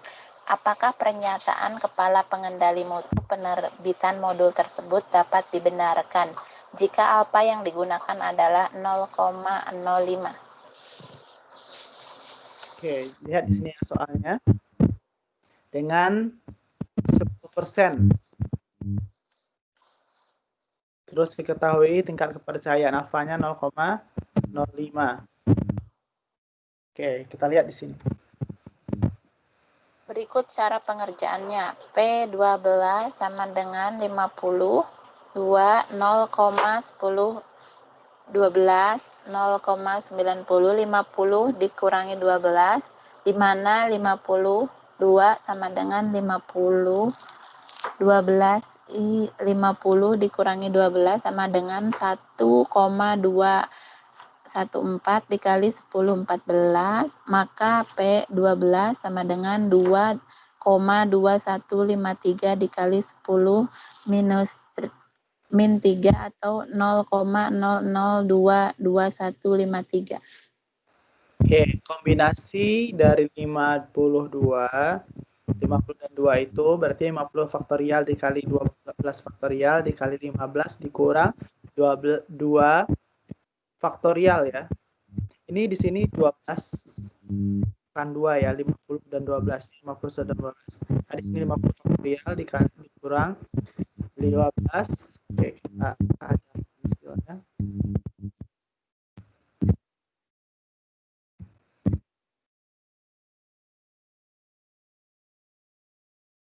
Oke, 12 ya. Hanya 50 faktorial dibagi 12 faktorial dikali 50 kurang 12 faktorial. Ini nilainya sama dengan 1214 kali 10 pangkat 14 ya. Oke, setelah itu kita masukkan ke nilai yang tadi. Nilai 1214 kali 10 pangkat 14 dikali 0,1 pangkat 12 dikali 0,9 pangkat 50 kurang 12. Hasilnya itu 2,25153 kali 10 pangkat 3 atau 0,0022153. Ada pertanyaan? Oke, jika tidak kita lanjutkan ya. Untuk menguji hipotesisnya, maka pengujian tersebut harus didekatkan pada kurva normal dengan rumus sebagai berikut. Z sama dengan X kurangi NP akar NP Q. Z sama dengan 12 dikurangi 50 dikali 0 dikali 10 per akar 50 dikali 0,10 dikali 0,90. Z sama dengan 3,2998. Oke, ini ya untuk menghitung nilai Z diketahui X kurang NP 12 kali kurang 50 kali 0 kali 10 dibagi akar 50 kali 0,1 kali 0,9 nih 50 kali 0,9 0,1 Ini kali ya. Oke, ini 50 kali 0,1 kali 0,9. Hasilnya 3,2998. Oke, ada pertanyaan? Ada pertanyaan?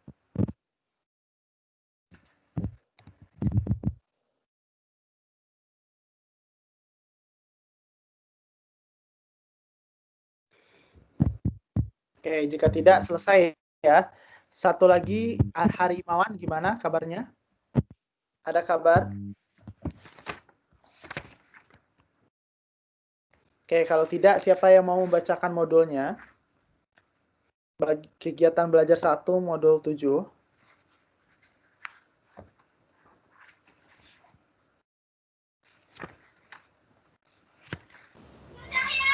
Pak Harinya bekerja, Pak.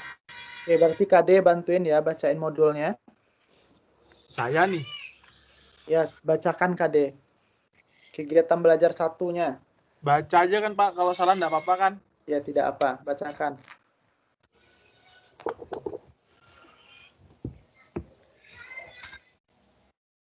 Dia dapatnya jatahnya apa, Pak? Kegiatan belajar 1 modul 7. 7.3. 7.3 sampai 7.9. 7.3. Uji satu sampel, oh ya. Oke. Silakan. Ya. Mulai dari awal nih, Pak. Iya, baca aja semua. Oh ya udah. Uji satu sampel menggunakan tes non-parametrik berskala ordinal. Tes statistik non-parametrik adalah tes yang dalam prosesnya tidak berdasarkan pada syarat-syarat mengenai parameter populasi. Pada kenyataannya kita seringkali sukar mendapatkan sampel yang memenuhi asumsi mempunyai distribusi tertentu, misalnya distribusi normal. Bahkan banyak juga sampel distribusinya tidak diketahui sama sekali. Oleh karena itu, tes statistik non-parametrik ini dikembangkan sebagai salah satu teknik penarikan kesimpulan tentang hipotesis tanpa memerlukan asumsi-asumsi tertentu mengenai distribusi sampelnya dan juga tidak memerlukan uji hipotesis yang berhubungan dengan parameter populasi. Lebih lanjut, Siegel 1997 mengatakan bahwa tes statistik ini tidak menuntut pengukuran sekuat yang dituntut oleh tes statistik parameter. Seperti yang telah diuraikan pada modul sebelumnya, sebagian besar tes non-parametrik dapat diterapkan untuk data yang berskala ordinal dan beberapa lainnya juga dapat diterapkan untuk data yang berskala nominal. Dalam kegiatan belajar satu ini akan kita pelajari uji statistik hipotesis untuk satu sampel dengan skala ordinal, yaitu run test. Run test digunakan untuk uji satu sampel dengan skala ordinal. Pengujian dilakukan dengan cara mengukur kerandoman populasi yang didasarkan pada data sampel, pengamatan terhadap sampel dengan cara mengukur banyaknya run dalam satu kejadian run bisa diartikan sebagai perubahan peristiwa yang terjadi. Untuk lebih jelasnya, kita langsung saja dengan menggunakan contoh kasus berikut. Dalam satu kejadian, kita melempar uang logam banyak 20 kali. Dari hasil lemparan tersebut, kita lihat berapa kali terjadi perubahan seperti dari munculnya angka dan gambar. Misalnya, hasil lempar dari 20 kali lemparan adalah sebagai berikut.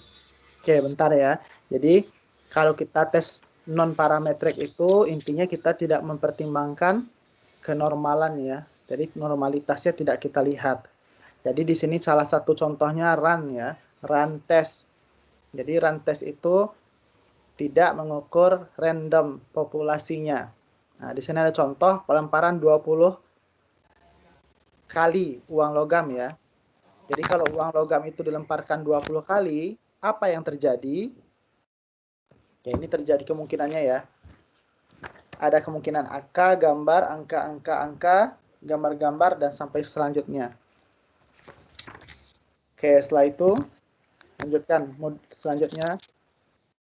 Dari hasil uji coba terhadap lemparan tadi, kita lihat bahwa terdapat 7 run atau 7 kali perubahan peristiwa. Dari angka menjadi gambar, menjadi angka, menjadi gambar, menjadi angka, menjadi gambar, dan terakhir menjadi angka. Pengujian hipotesis nul dilakukan dengan cara membandingkan jumlah run dalam hasil pengamatan dengan nilai yang ada pada tabel pada tes run. Dengan memperhitungkan nilai alfa tertentu, bila jumlah run dari hasil pengamatan berada di antara tabel yang kecil, kita lihat lampiran untuk tabel run untuk satu sampel, dan tabel yang besar lihat lampiran untuk tabel run 2 sampel, maka hipotesis nol akan diterima. Untuk lebih jelasnya kita lihat sebagian dari dari tabel run berikut ini. Oke, kita ada lihat ya di halaman sebelumnya itu kan kita lempar 20 kali uang logam, muncul angka, gambar, angka, gambar itu yang terjadi ya. Kita lakukan itu kita lihat perubahannya itu terjadi 7 kali ya. Dari angka berubah jadi gambar. Dari gambar berubah jadi angka. Terus angka tetap ya. Setelah itu baru berubah lagi jadi gambar. Berarti berubah jadi gambar ya. Setelah itu baru berubah jadi angka sebanyak 5 kali, berubah jadi gambar sebanyak 6 kali, baru angka lagi terakhir. Dari 20 kali yang kita lempar. Terus kita masukkan ke dalam tabel. Untuk run 1 sampel alfanya 5%. Lihat di sini ya, seperti ini. Kalau untuk yang run 2 sampel dengan alfa 5%, terlihat pada tabel seperti itu. Oke, lanjutkan bagian bawahnya ke D. 7.5 di bawah tabel. Di bawah tabel. Dengan demikian, yang di 7,5 ya. Dengan demikian kita mengambil kesimpulan bahwa hipotesis nol dalam kasus kita diterima karena nilai run dari hasil pengamatan 7 berada di antara nilai run tabel untuk 1 sampel dan 2 sampel 6 sampai 16. Oke, lanjutkan sampai habis halaman itu. Dalam tabel sebenarnya, lihat di atas, kedua nilai berada dalam satu tabel yang diletakkan di atas dan di bawah. Angka di atas merupakan batas bawah dan angka di atas merupakan batas atas dalam kurva. Kini kita coba dengan menggunakan kasus nyata. Dari 24 mahasiswa yang ada di pelayanan mahasiswa UT, ditanyakan apakah akan membeli modul sebelum melakukan pendaftaran ataukah membeli modul setelah mendaftar mata kuliah tersebut. Ternyata sebanyak 10 orang mengatakan membeli modul sekalipun sebelum mendaftar, dan 14 mahasiswa mengatakan akan membeli setelah mereka mendaftar. Hipotesis nulnya adalah peluang mahasiswa membeli modul sebelum dan sesudah mendaftar adalah sama. Hipotesis alternatifnya adalah peluang mahasiswa membeli modul sebelum dan sesudah tidak sama. Ingat ya, jadi dari yang di atas tadi ya, kita melihat dari tabel alfanya itu, nilainya itu berentang antara 7 sampai 17. Artinya kita lihat yang baris ke-7 berada rentang antara 6 sampai 16. Dalam kasus contoh nyatanya di sini misalnya, itu tadi dalam pelemparan koin ya, dalam kasus nyatanya. Jadi dinyatakan di sini bahwa 10 orang mengatakan membeli modul sebelum mendaftar kuliah ya. Sedangkan 14 mahasiswa mengatakan akan membeli setelah mereka mendaftar. Jadi 10 orang sebelum mendaftar pun membeli modul, 14 setelahnya. Jadi hipotesis nol itu harus diingat dia tandanya sama dengan selalu ya. Berarti peluang mahasiswa membeli modul sebelum dan sesudah mendaftar adalah sama. Sedangkan alternatif itu dia tidak sama ya. Atau bisa, kalau dia satu sisi bisa besar saja atau kecil saja. Kalau dia dua sisi dia tidak sama. Maka hipotesis alternatifnya adalah peluang mahasiswa membeli modul sebelum dan sesudah tidak sama. Oke, kita lanjutkan. Dari hasil pengamatan terlihat jumlah run sebagai berikut. Langsung dibaca bawahnya apa gimana, Pak?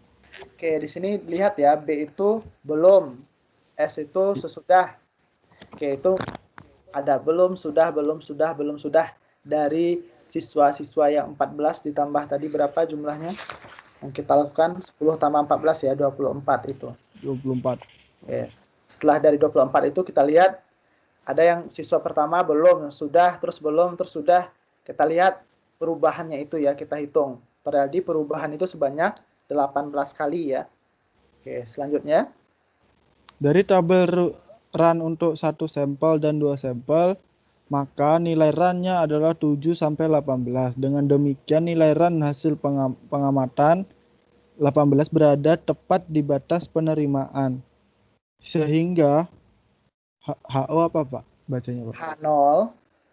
H0 diterima. Dengan kata lain tidak cukup bukti untuk mengatakan bahwa peluang mahasiswa membeli modul sebelum dan sesudah mendaftar adalah sama. Oke. Itu ya. Oke, lanjutkan. Ini contoh soal. Saudara mahasiswa, Anda telah mempelajari mengenai uji hipotesis run test. Kini cobalah mengajarkan tugas berikut untuk membantu Anda memahami materi yang ada. Cobalah mengajarkan sendiri, kemudian cocokkan dengan jawaban yang ada di bawah tugas ini. Dari 20 orang yang sedang antri di bioskop, kepada mereka ditanyakan apakah akan membeli makanan ringan sebelum antri atau setelah antri. Ternyata sebanyak 7 orang mengatakan membeli makanan ringan sebelum mengantri dan 13 mengatakan membeli makanan ringan sesudah mengantri tiket. Lakukan uji hipotesis terhadap dataran sebagai berikut. Oke, dari kita lihat 7 orang mengatakan membeli dan 13 orang mengatakan membeli ringan ya. Yang satu lagi 7 orang membeli makanan ringan sebelum mengantri, yang 13 sesudah mengantri tiket ya. Iya. Dari 7 sebelum Pak, 13 ya, sesudah. 7 sebelum dan 13 sesudah. Setelah itu kita lihat ya. Kita lihat orang pertama tanya sudah. Orang keempat baru belum, 5 belum, 6 belum ya. Kita lihat terjadi 7 kali perubahan ya. Nah, lanjutkan. Nah, jawabannya dari tabel run untuk 1 sampel dan 2 sampel, maka nilai run-nya adalah 5 sampai 15. Dengan demikian, nilai run hasil pengamatan 7 berada di antara 5 dan 15, berada di dalam daerah penerimaan, sehingga H0 diterima. Dalam kenyataan, seringkali jumlah data sampelnya besar, lebih dari 30, sehingga tabel run test tidak bisa digunakan untuk mengambil kesimpulan. Kondisi ini bisa kita anggap sebagai sebuah distribusi yang mendekati distribusi normal. Dengan demikian, kita bisa menggunakan pengujian hipotesis dengan menggunakan rumus dengan tes Z yang sudah kita pelajari dalam modul 6. Tentunya untuk bisa menggunakan rumus tes Z, maka kita perlu melakukan konversi dari ordinal ke interval atau rasio. Untuk mendapatkan nilai mu, kita gunakan rumus sebagai berikut. Mu sama dengan 2n akar 1 Pak ya? 2n1 2n1 n2 dibagi n ditambah 1. Sedangkan untuk mendapatkan nilai sigma. Sigma, kita gunakan rumus sebagai berikut. Sigma R sama dengan n akar 2 dikurangi 2n dibagi 4 tutup kurung n kurang 1. Itu yang V apa namanya Pak? Akar ya? Nah, ya, sehingga jika kita masukkan ke dalam rumus tes Z menjadi sebagai berikut. Z sama dengan R dikurangi mu R dikurangi ordinal R sama dengan sigma R. Oh ya, sigma R sama dengan R minus buka kurung n 2n1 n2 dibagi n ditambah 1 dibagi akar n2 dikurangi 2n dibagi 4n kurang 1. Akar dari n kuadrat dikurang 2n dibagi 4 kali n kurang 1 ya. Oke, lanjut. Kita langsung saja menggunakan sebuah contoh agar materi ini dapat lebih kita pahami. Pada sebuah perusahaan dilakukan penelitian secara random untuk mengetahui apakah karyawan akan mengambil cuti saat musim liburan sekolah ataukah di luar musim liburan sekolah. Dari 40 orang yang diteliti, ternyata 21 orang ingin mengambil cuti saat musim liburan sekolah dan 19 lagi mengambil cuti di luar musim liburan sekolah. Hasil pengamatan memberikan gambaran sebagai berikut. Keterangan: Y adalah mengambil cuti saat libur sekolah, dan T mengambil cuti di luar musim liburan sekolah. Oke, dari 40 orang ya, 21 orang mengambil cuti, 19 orang 21 orang mengambil cuti musim liburan sekolah ya, 19 Iya. orang mengambil cuti Di di luar luar. musim liburan sekolah. Itu Y dan T-nya. Setelah kita lihat dari 40 orang tuh kita tanya satu-satu Y, T, T, Y, gitu ya. Terjadi 26 kali perubahan. Oke, lanjutkan. Dengan demikian nilai RAN-nya adalah 26. H0 adalah peluang setiap karyawan untuk mengambil cuti saat musim liburan sekolah adalah sama. Apa Pak? HA, hipotesis alternatifnya. Oh ya, H alternatifnya peluang setiap karyawan untuk mengambil cuti saat musim liburan sekolah adalah tidak sama. Kita terapkan kasus ini ke dalam rumus konversi menjadi sebagai berikut. Z sama dengan R dikurang mu R dibagi sigma R sama dengan R minus 2N1 N2 dibagi N ditambah 1 dibagi akar N2 dikurangi 2N dibagi 4N kurang 1 sama dengan 26 minus 2,21,19 dibagi 40 ditambah 1 dibagi akar 40 akar 2 dikurangi 2,40 dibagi 40 kurang 1 sama dengan 1, apa titik nih? 0,62. Dengan menggunakan tabel Z, maka kita tahu bahwa nilai 1,62 terwakili dengan daerah 0,0526. Nilai ini lebih besar dari alfa 0,05 sehingga HO diterima. Kini kita coba terapkan program SPSS untuk menganalisis kasus berikut ini. Dari 22 orang ditanyakan kepada mereka apakah mereka termasuk karyawan junior ataukah mereka termasuk karyawan senior. Hasil perhitungan SPSS akan terlihat sebagai berikut. Run testnya, test value-nya, staff grupnya 2, juniornya 8, seniornya 14, total case-nya 22, number of run-nya 14, Z-nya 1090.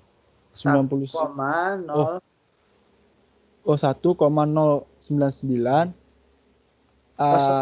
Itu emang kalau di dalam SPSS itu 1099 ya. Kalau signifikannya baru 0,272. Oke. Apa tuh baca ya, Pak? ASYMP. Nilai signifikannya 2T. Oh, nilai signifikan 2 tel adalah titik 0,272. Enggak ada nolnya di saya, Pak. Ya kalau dia dalam komputer itu, kalau orang komputer itu dibuat orang luar ya. Jadi kalau di luar itu 0, itu tidak dibikin, terus pakai titik. Jadi titik itu 0,272. Jadi kalau orang Indonesia sama dengan menulis dolar ya. Kalau banyak komanya kalau di luar itu berarti ya. Kalau titik tidak. Kalau di kita koma itu tidak ada artinya. Kalau titik baru banyak artinya ya. Nah, hasil perhitungan SPSS menunjukkan bahwa ada 8 karyawan yang termasuk junior dan terdapat 14 karyawan yang termasuk senior. Jumlah run yang terjadi sebanyak 14. Dengan menggunakan rumus konversi Z, maka nilai Z hasil perhitungan adalah 1099 dengan nilai signifikansinya adalah 0,272. Jika kita bandingkan dengan nilai alfa 0,05, maka hipotesis dalam kasus ini diterima karena nilai signifikansinya adalah 0,272 lebih besar dari nilai alfa 0,05. Oke. Sudah Pak. Tinggal latihan. Ya. Dari contoh di 7.8 tadi. H0-nya itu ada yang mengambil cuti saat liburan ya. Sedangkan HA mengambil cuti saat tidak liburan. Nah, kita masukkan dalam perhitungan R dikurang mu R per sigma R atau sama dengan R-nya itu 26 ya. Run yang kita hitung berubah-ubah itu 26 dikurang 2 dikali N1-nya itu 21 ya. N2-nya itu ada 19 dibagi N besarnya itu jumlah totalnya 40. N1 itu yang mengambil cuti sekolah ya di saat libur, 19 yang tidak ya. Itu yang N2. Dibagi N besar itu total seluruhnya. Ditambah 1. Dibagi akar N kuadrat. N-nya itu 40 dikuadratkan dikurang 2N. N-nya itu 40 berarti 2 kali 40 dibagi 4 dikali N-nya 40 dikurang 1. Itu dilakukan perhitungannya. Dihitung sendiri dapat hasilnya 1,62. 1,62 itu termasuk ke daerah yang lebih besar atau lebih kecil dari 0,5. Kita lihat di dalam tabelnya itu. Jadi ternyata yang kita dapatkan itu dia termasuk ke daerah yang lebih kecil. Artinya dia terima H0-nya. Nah, terus ada kasus lain. Kita bisa menggunakan SPSS ya, seperti yang kita bicarakan di awal dulu. Menghitung itu bisa menggunakan SPSS. Setelah kita lakukan SPSS, dari 22 orang yang dinyatakan mengikuti karyawan junior ini ya. Dari karyawan ini ada junior dan senior. Dari 22 orang, 8 junior dan 14 senior. Kita lakukan perhitungan SPSS-nya, dapat hasilnya itu 0,272 untuk signifikansinya. Itu kita bandingkan dengan 0,05. 0,272 itu lebih besar dari 0,05. Artinya dia termasuk ke daerah terima H0. Oke, ada pertanyaan sampai di sini? Jelaskah? Tidak jelaskah?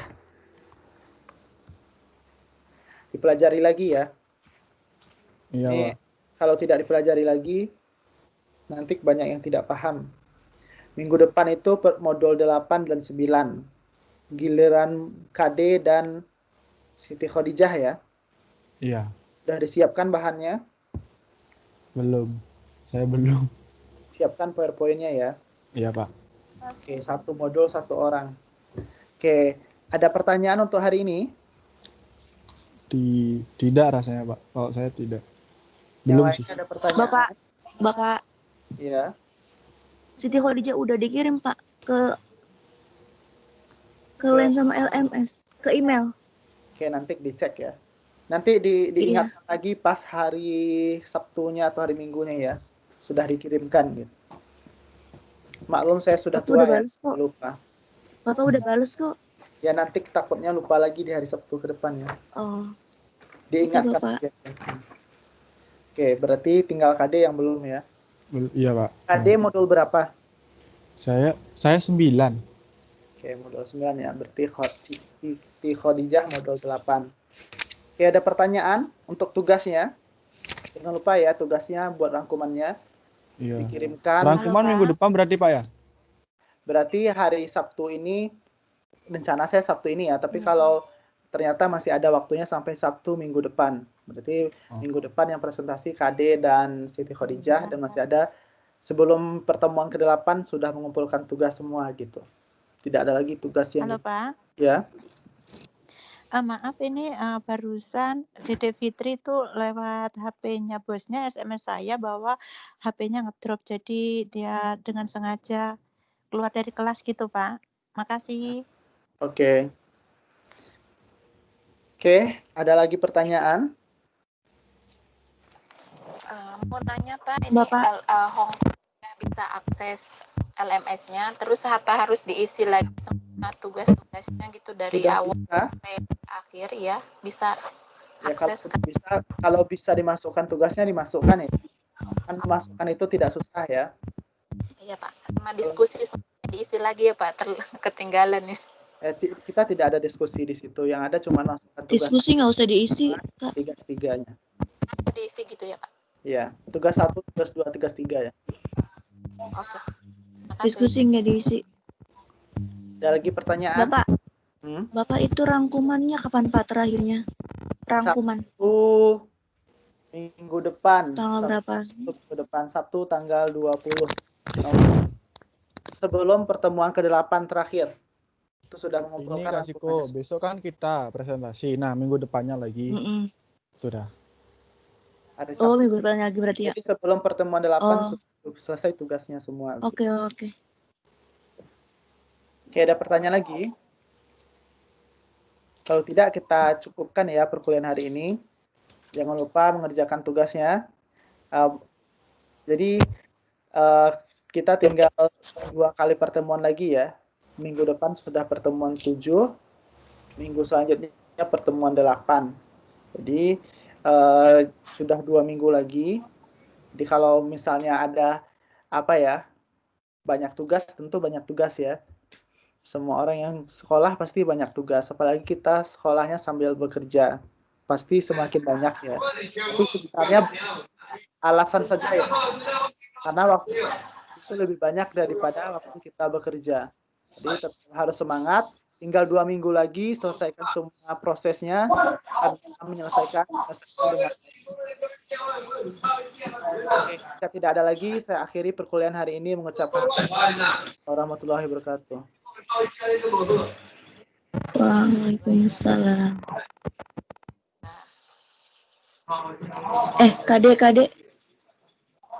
Kadek. Udah keluar ya?